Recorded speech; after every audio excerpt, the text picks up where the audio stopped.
This show is proudly brought to you by Nedbank. Making top travel happen.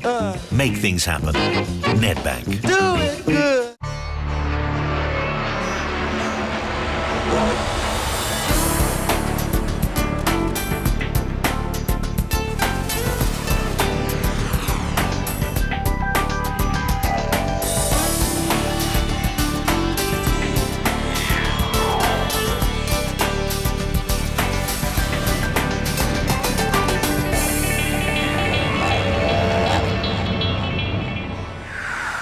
Tonight on Top Travel, we explore Africa's wildest natural wonder. 30,000 square kilometers of pure bliss. And home to the biggest four-legged migration on Earth. And it's a completely beautiful, synchronized event. Where we embrace primal Maasai rites of passage. This is about to get intense. And peer over a land that time forgot from one of the world's most extraordinary hotels. Oh my goodness. Have you ever seen a view like this?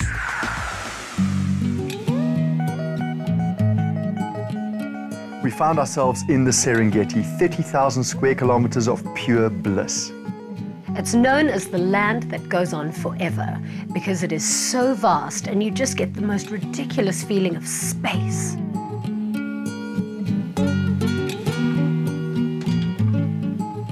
Joseph, the Serengeti is such a large area and such a big space. Is it just one place or is it made up of lots of different places that combined make up the Serengeti? It's a number of preserved areas. And just quickly let me show you on the map. Okay, that makes more sense. Let's see on the map here. Let me hold this for you.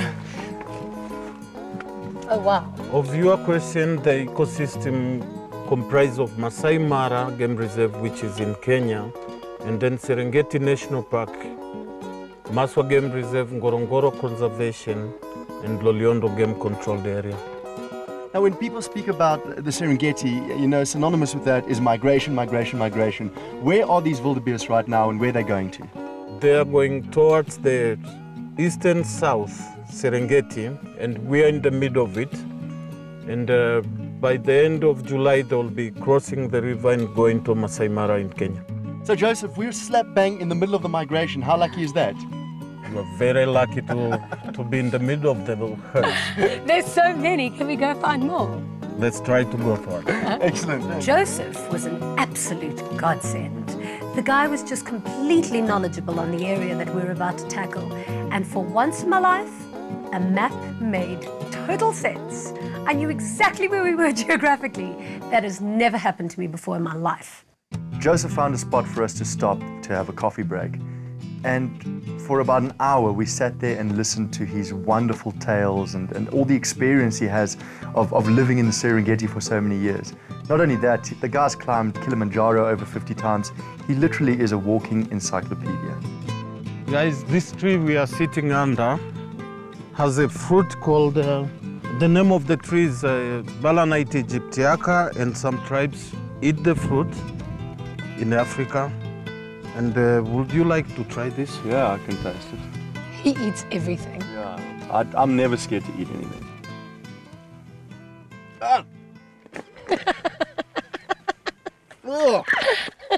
What's wrong? Damn! It's got such a bitter aftertaste. It's horrible. Have you ever had that? No, it's not my tribe. I said some tribes. Joseph, you are one funny man. I don't trust you anymore, Joseph. Yanis thinks that Top Travel is his personal series of Fear Factor. The minute there's something daring to eat or do, he's game over. The Serengeti National Park is huge, yet everywhere we went, we saw animals. We couldn't stop seeing animals. It's remarkable, it's phenomenal. July to October is the best time to catch the migration in Kenya. The rest of the time belongs to Tanzania. And the main engine controlling this migration? The rain. Joseph, why are they doing this? With the wildebeest, they migrate looking for food, and part of the year they go for reproduction. And right now they are looking for good pasture and drinking water. seeing the rain, you can see the grass is becoming green. That ensures to them that they'll get green pasture and also they'll get available drinking water. So what you're saying is most of the females are pregnant? Most of them, majority are pregnant, and they'll be calving for 2 weeks, duration of 2 weeks in February. And why southeast is because of the plains, there's no trees, the grass is green, and the composition of the soil is much rich in phosphorus, and that is supposed to make the female produce more milk for the growth of the newborns. Is it true that during that birthing period they'll give birth to about over 500,000 calves? Yes, it's true. And the main point there is it's being estimated that 40% of the newborns will survive to see their first birthday. During the migration, some 250,000 wildebeest died, traveling all the way from Tanzania to the Masai Mara in southern Kenya. That's probably about 800 kilometers. They die from thirst, from hunger, from pure exhaustion, and from predators. The Serengeti has a lot of lions. They're everywhere. One thing I can say about Africa is that it certainly hardens you. You know, seeing skulls and carcasses, I didn't think that I could ever get used to it. I get incredibly emotional seeing that kind of thing. But one thing you learn, whether you're in the Serengeti or the Ngorongoro crater, is that it's a circle of life, and it's beautiful. Unfortunately, one needs to exist, and the other needs to die for the others to exist. And so it creates a very happy balance. The Great Migration is truly great.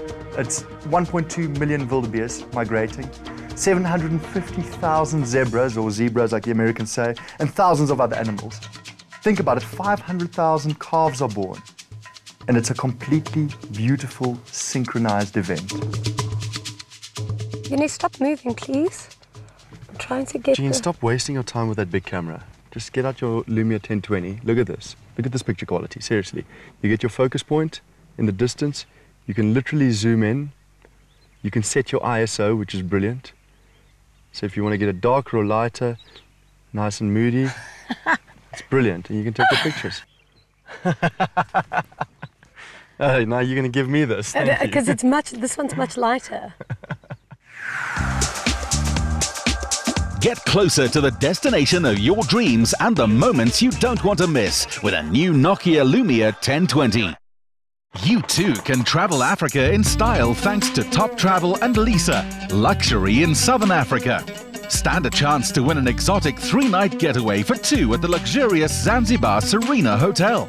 The winner and their partner will enjoy direct flights from Johannesburg to magical Stone Town, courtesy of Mango, and receive a Nokia Lumia 1020 to capture every moment of their unique Zanzibar experience. To enter, SMS travel and your name to 33728.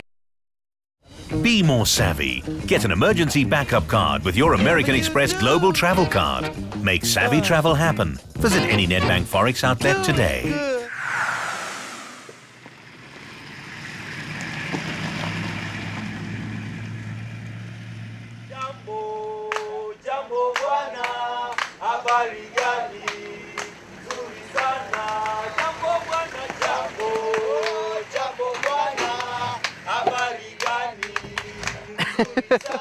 Thank you, guys.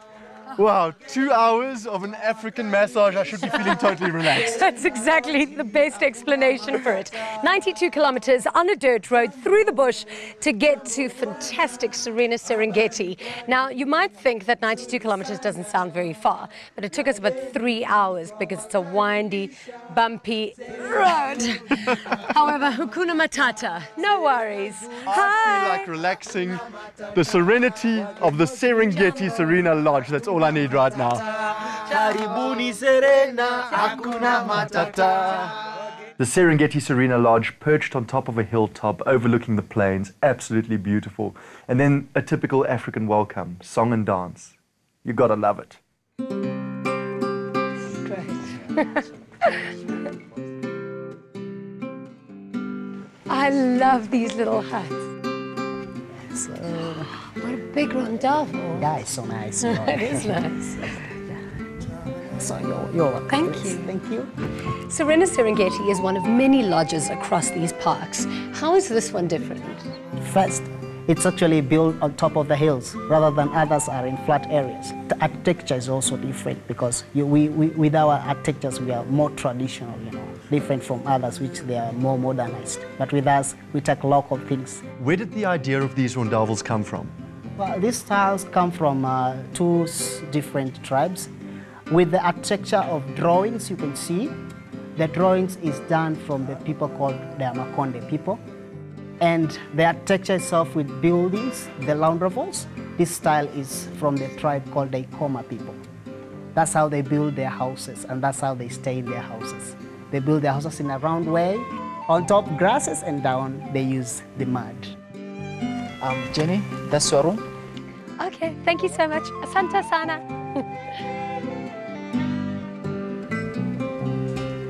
Ah, my little crow.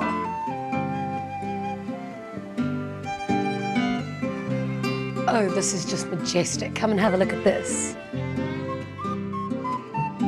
Wow, this is something. I really hope the camera can capture the beauty of what is truly Africa. I mean, just thousands of acacia trees and what looks like it's going to be one of the most spectacular sunsets over the Serengeti. The rooms were great because they were these really authentic little huts, and I don't think anyone could ever imagine the beauty before your eyes when you open those doors and you look out at the view.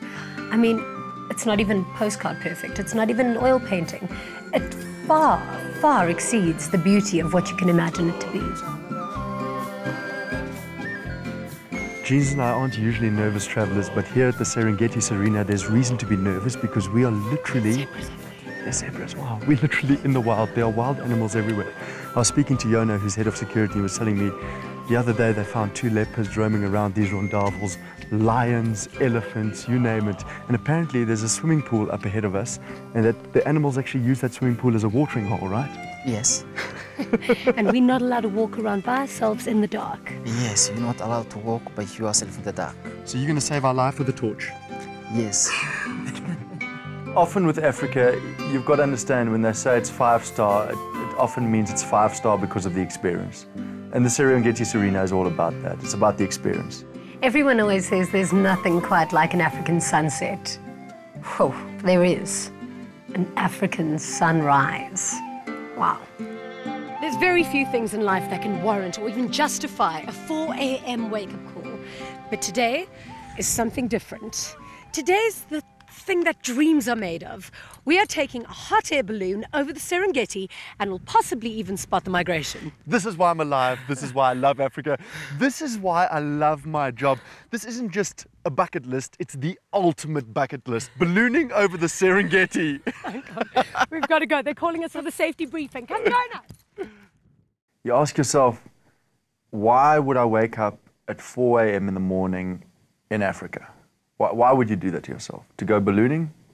And then you realize it's more than worth the while. This is incredible, huh? This is magic. With the sun rising over Africa, early morning.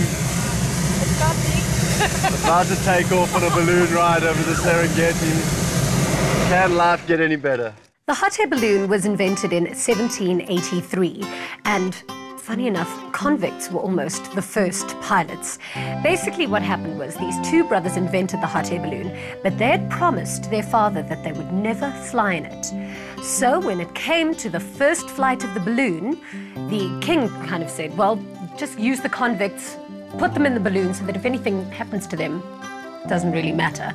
And the Queen said, oh no, we can't do that, because what happens if it's a great success? We can't make heroes of the convicts. And so, some guy called Jean-Francois Pilatre was the first pilot ever in the world. And he flew in a hot air balloon. Funny enough, the word pilot now exists from his surname, Pilatre. Captain, I see a small little hole in the balloon. Is that something to worry about? No. You sure about that? Yes, I'm sure. Okay. Just in case. Wow, this is Magic. absolutely, it's magical. That's the right word to It's use. so noisy and then it just goes totally calm and peaceful.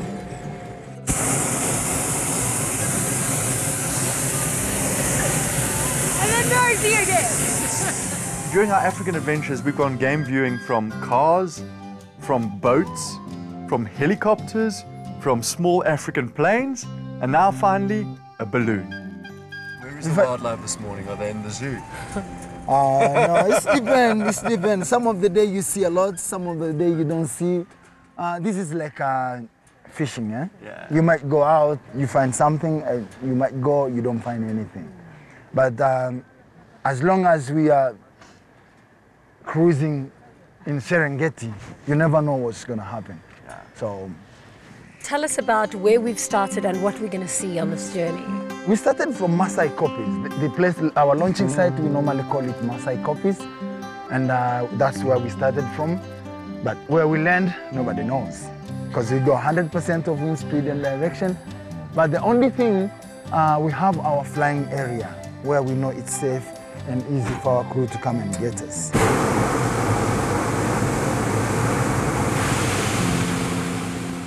It takes a while for me to trust a pilot.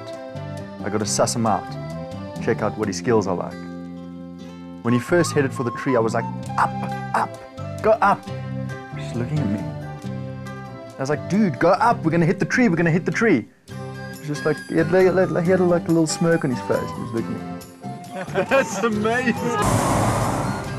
We literally just missed the tree by about... Actually, I don't even think we missed it. I think that a few of the leaves brushed past us. Just went past another bush there. It's okay. Your measurements are perfect, eh? I was joking earlier. I said to him, have you ever flown into a tree? And he said, no, never. So he decided to touch the tree for us.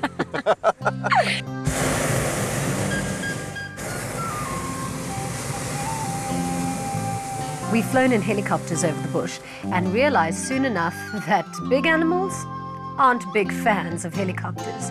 But it turns out